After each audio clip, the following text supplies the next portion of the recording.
सर्वप्रथम सर्वांना श्री स्वामी समर्थ. स्वामी महाराजांच्या कृपेने तुमच्या सर्व चांगल्या इच्छा पूर्ण होत ही स्वामींचरणी प्रार्थना करते आणि आजच्या व्हिडिओला सुरुवात करते. उद्या मंगळवार 5 मे 2026 अंगारक संकष्ट चतुर्थी आलेली आहे.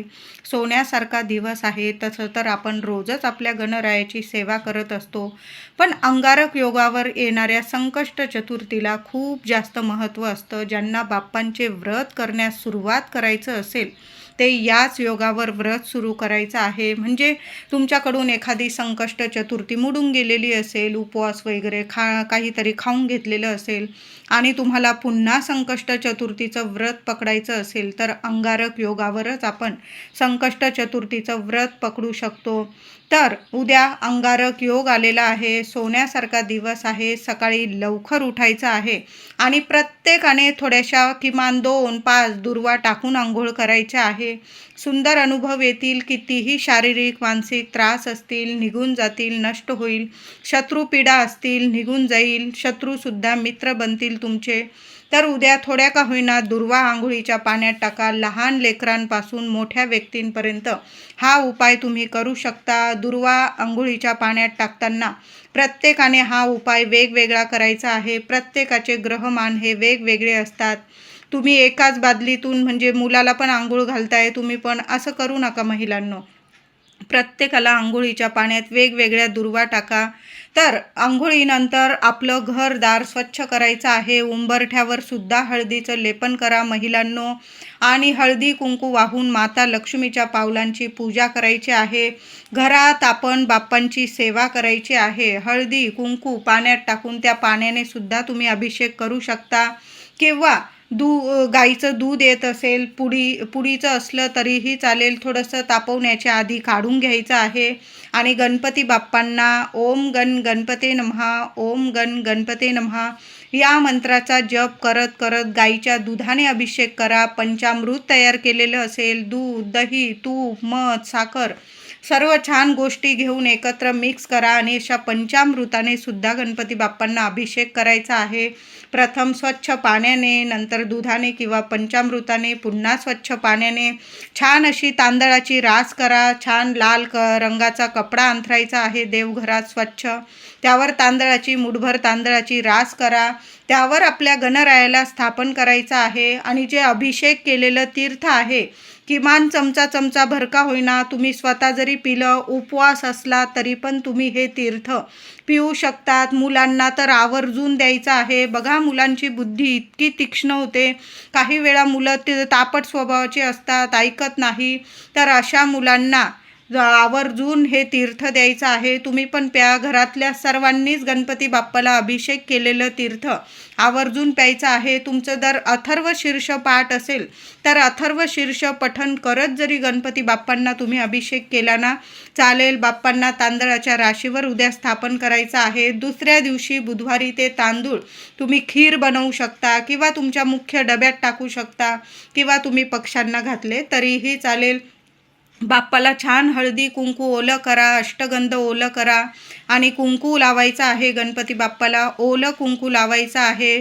पुन्हा ज्या महिला असतील घरातल्या गृहलक्ष्मीने गणपती बाप्पांच्या चरणाशी हळदी कुंकू अर्पण करा. लाल जास्वंदाचं फूल अर्पण करायचं आहे. 21 दुर्वांची जुडी सकाळी सुद्धा अर्पण करा, संध्याकाळी सुद्धा अर्पण करा, पण दिवसातून एक वेळा का होईना 21 दुर्वांची जुडी प्रत्येकाने स्वतःच्या हाताने बनवा आणि गणपती बाप्पाला अर्पण करायचे आहे. आता दुर्वांची जुडी अशीच अर्पण करू नका. उजव्या हातात दुर्वांची जुडी घ्यायची आहे. ओम गण गणपते नमः, ओम गण गणपते नमः किमान 21 वेळा किंवा 1 माळ जप करा. दुर्वांच्या जुडीला थोडं हळदी कुंकू लावा आणि मग बाप्पाला तुमच्या मनातील इच्छा बोलून दुर्वा अर्पण करायचा आहे. गूळ खोबऱ्याचा नैवेद्य दाखवा. तुम्ही संध्याकाळी मोदक बनवणार असाल महिलांनो, सकाळी सुद्धा गूळ खोबऱ्याचा नैवेद्य दाखवायचा आहे आणि त्या नैवेद्यावर सुद्धा सकाळी नैवेद्य दाखवा, संध्याकाळी दोन्ही वेळेला थोड्या थोड्या दुर्वा जरूर त्या नैवेद्यावर ठेवा. जसं भगवान श्री हरी विष्णूंना आपण नैवेद्य दाखवतो आणि तो नैवेद्य तुळशीपत्राशिवाय पूर्णत्वात येत नाही, देव स्वीकारत नाही, तसंच गणपती बाप्पांना नैवेद्य दाखवताना किमान 2-5 दुर्वा त्या नैवेद्यावर जरूर ठेवा. बघा, तुमचा नैवेद्य लगेच गणपती बाप्पा स्वीकारतील आणि तुमच्या मनातील सर्व इच्छा पूर्ण करतील. थोड्याशा दुर्वा उद्या घेऊन या. घराजवळ असतील तोडून आणल्या तरीही चालेल किंवा तुम्ही फुलवाल्या दादांकडून विकत आणल्या चालेल. उद्या जास्वंदाचं एक का होईना गणपती बाप्पाला लाल भडक फूल जरूर अर्पण करायचं आहे. दुर्वा अर्पण करा. मुलांकडून सुद्धा दुर्वा तयार करून घ्या आणि प्रत्येकाने गणपती बाप्पांना ओम गण गणपते नमः या मंत्राचा जप करत करत दुर्वा अर्पण करायचा आहे. सकाळीच आपल्याला एक पान घरी आणायचं आहे. तर ते पान असणार आहे शमीचं पान. दिवसभरात केव्हाही आणलं चालेल.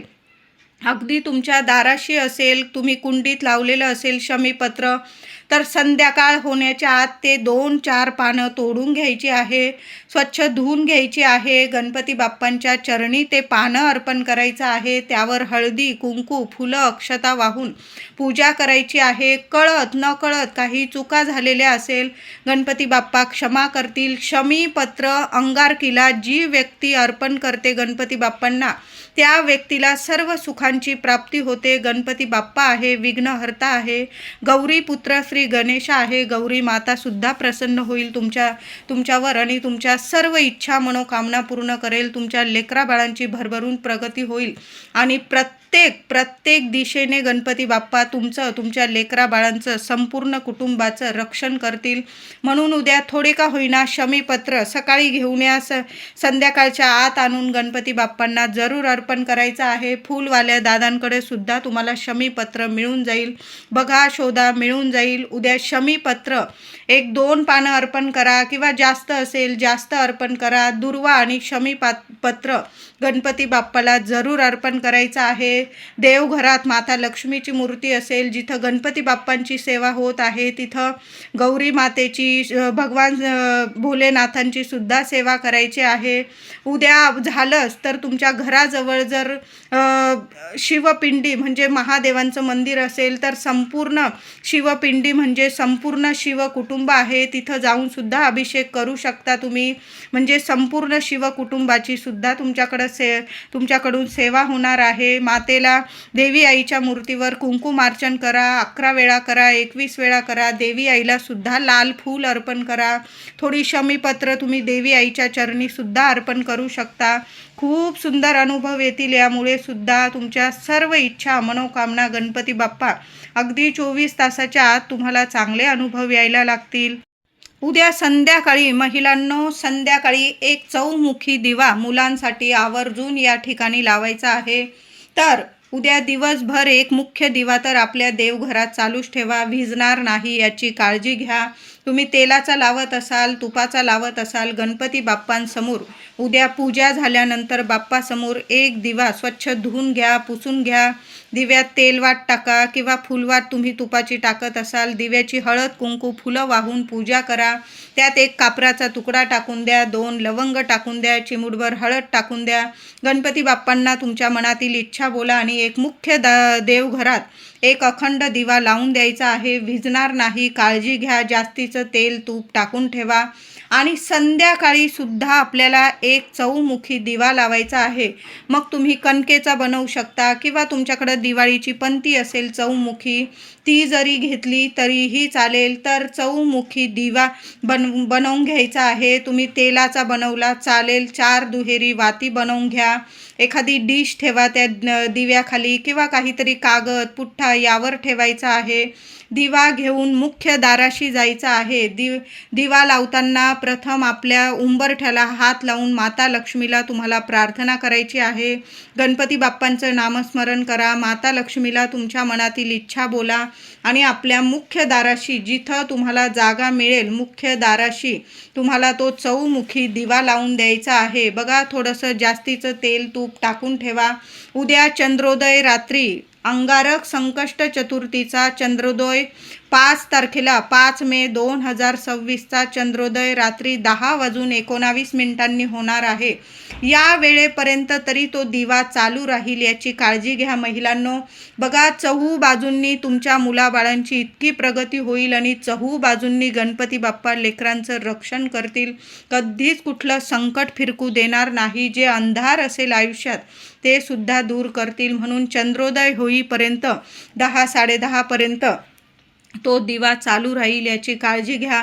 मग तुम्ही 7-7:30 वाजता जरी लावला, थोडा उशीर झाला माझ्या महिलांकडून, बाहेर वगैरे गेलेल्या असाल दर्शनाला गणपती बाप्पांच्या, तर अगदी रात्रीच्या 8-9 वाजता लावला रात्री चालेल. पण चंद्रोदयाच्या वेळी आपल्या मुख्य दाराशी एक चौमुखी दिवा आवर्जून महिलांनो लावून द्या. सुंदर अनुभव येतील. मग तो तुम्ही कणकेचा लावा किंवा तुम्ही साधी मातीची पंती घेतली चालेल, पण एक चौमुखी दिवा आपला चंद्रोदयाच्या वेळी, अंगारक संकष्ट चतुर्थी आहे, मोठा दिवस आहे, पुन्हा असा योग येणे नाही. मग 2026मध्ये सप्टेंबर महिन्यात 19 तारखेला अंगारक योग आलेला आहे.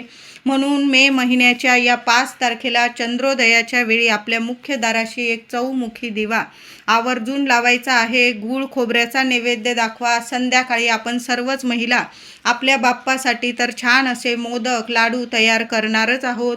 छान गूळ टाकून, खोबरं टाकून आपल्याला गणपती बाप्पांसाठी मग तळणीचे बनवा किंवा तुम्ही उकडीचे बनवा, रव्याचे बनवा. तुम्हाला जे आंब्याचा सीझन चालू आहे, आंब्याचे मोदक बनवा. बाप्पा सर्व प्रसादाने खुश होतो. जी आई मनापासून गणपती बाप्पाला हृदयापासून मोदकांचा नैवेद्य दाखवते, दिवा लावते, बाप्पांची दुर्वा फुलं वाहून पूजा करते ना, ती आई कधी खाली हात राहू शकत नाही. त्या आईच्या सर्व इच्छा मनोकामना गणपती बाप्पा पूर्ण करतात आणि साक्षात गौरी माता म्हणजेच माता लक्ष्मी कायम तिच्या घरात अखंड वास करते. तिला कधीच तिच्या आणि तिच्या लेकरा बाळांना कधीच कशाची कमी पडू देत नाही. म्हणून अंगारक योग आहे. जेवढी सेवा होईल तेवढी करा. उद्या सकाळ, संध्याकाळ, दुपार जेव्हा तुम्ही शांत बसलेला आहात तेव्हा आसन घेऊन बसा देवघरात.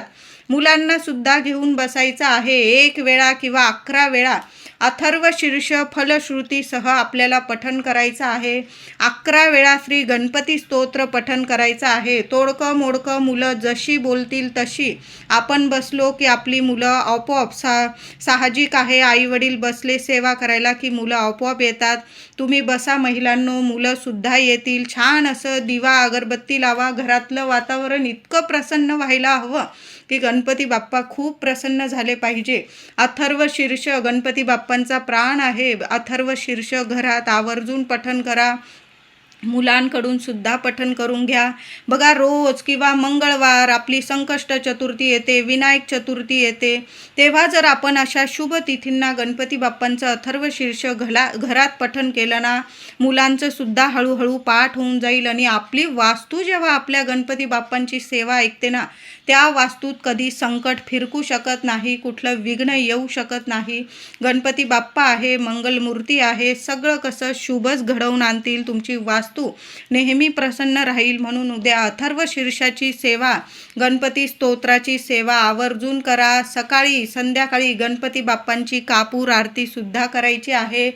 तुम्ही सर्वांनी मिळून गणपती बाप्पांची आरती घ्या. माता गौरीची म्हणजे दुर्गट भारी, शिवशंकरांची आरती घ्या. स्वामींची जेवढ्या आरत्या घ्यायच्या तुम्हाला उद्या आरती जरूर घ्या. आणि आरती झाल्यानंतर महिलांनो, कापूरसोबत एक वस्तू जाळायची आहे. छोटासा तुकडा, खोबऱ्याचा तुकडा घ्यायचा आहे. खोबरं गणपती बाप्पाला खूप प्रसन्न करतं. छोटासा खोबऱ्याचा तुकडा घ्या. तुम्हाला परवडत असेल तुम्ही छोटीशी सुक्या खोबऱ्याची वाटी घेऊ शकता. त्यात तुम्हाला 5 किंवा 7 किंवा 11 लवंग ठेवून घ्यायचे आहे आणि त्यावर तुम्हाला कापूर जाळायचा आहे. बघा, माता लक्ष्मी तर प्रसन्न होईल गणपती बाप्पांबरोबर आणि सर्व वास्तूसुद्धा तुमची प्रसन्न राहील.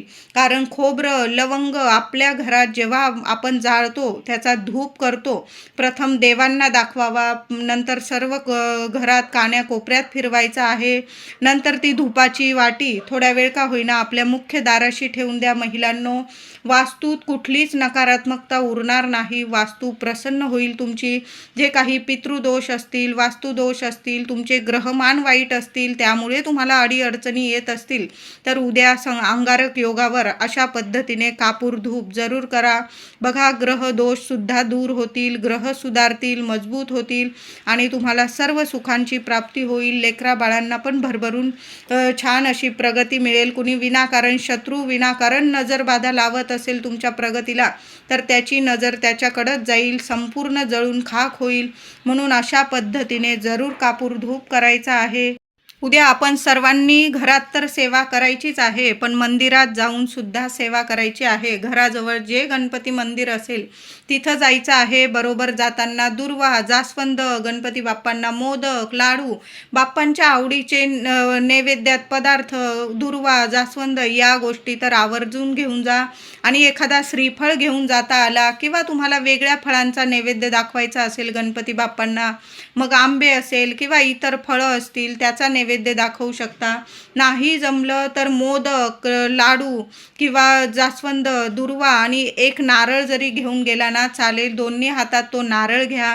तुमच्या मनातील इच्छा, मनोकामना बोला. तुमच्या काय समस्या आहे तसं तर बाप्पा जाणतात, पण आपलं मन तरी कोणाकडं हलकं करायचं? आपल्या बाप्पाकडंच. तर तो नारळ देताना तुमच्या मनातील इच्छा बोला. लेकरांविषयी काही समस्या असतील बोला बाप्पाला आणि ते नारळ हृदयाजवळ पकडा महिलांनो आणि गणपती बाप्पांना जरूर अर्पण करा. गौरीपुत्र श्री गणेश आहे. कुठल्याच आईला खाली हात उद्या घरी परत पाठवणार नाही मंदिरातून. तुमच्या सर्व इच्छा, मनोकामना गणपती बाप्पा जरूर पूर्ण करतील. तुम्हाला जर झालंच तर मंदिरात जर तुम्हाला अथर्व शीर्ष 1 वेळा पठण करता आलं, 11 वेळा गणपती स्तोत्र पठण करता आलं, नाही जमलं, उद्या गर्दी असेल मंदिरात, नाही बसू दिलं, आपण घरी तर सेवा करणारच आहोत, पण झालं तर मंदिरात जरी तुम्ही पठण केलं, गरीब व्यक्ती भेटला मंदिराबाहेर, त्याला काहीतरी गोडाचा नैवेद्य द्या खायला. बघा, गणपती बाप्पा आहे. सर्व सेवेने गणपती बाप्पा खूप प्रसन्न होतात. गणपती बाप्पांच्या कानात तुम्हाला बोलता आलं. काही ठिकाणी मंदिरात आपल्याला बाप्पांच्या कानात बोलता येऊ शकतं, मूर्तीजवळ जाता येतं. नाही जमलं, तुम्ही उंदीर मामांच्या कानात तुमची इच्छा बोलू शकता किंवा गणपती बाप्पांजवळ जाता आलं तर गणपती बाप्पांच्या तुम्हाला कानात बोलता आलं, हे गौरीपुत्र श्री गणेशा, हे शिवपुत्रा, माझी इच्छा पूर्ण करा. आणि उद्या आपण सर्वच जण अंगारक संकष्ट चतुर्थीचा उपवास करणार आहोत. तर चुकून सुद्धा दिवसभरामध्ये जोवर आपण उपवास सोडत नाही रात्री चंद्रोदय बघून, तोपर्यंत हे 2 पदार्थ चुकून सुद्धा खाऊ नका. बरेचसे लोक संकष्ट चतुर्थीचा दर महिन्याचा उपवास करतात. काही लोक तर महिन्याच्या 2 चतुर्थी येतात, एक विनायक चतुर्थी, एक संकष्ट चतुर्थी, दोन्ही चतुर्थीचं व्रत उपवास करतात. आता काहींना नाही जमत, मग ते लोक अंगारक संकष्ट चतुर्थीचा व्रत करतात 6 महिन्यातून, 3 महिन्यातून. तर अंगारक संकष्ट चतुर्थीचा व्रत उपवास करताना काही नियमांचं पालन जरूर करा. कुणाचा अपमान होणार नाही याची काळजी घ्या. एक वेळ उपवास नाही जमला तुम्हाला चालेल, पण खऱ्या मनाने बाप्पाची सेवा करायची आहे. आणि उपवास करताना जास्त तेलकट, तिखट आणि बाहेरचे पदार्थ तर चुकून सुद्धा खाऊ नका.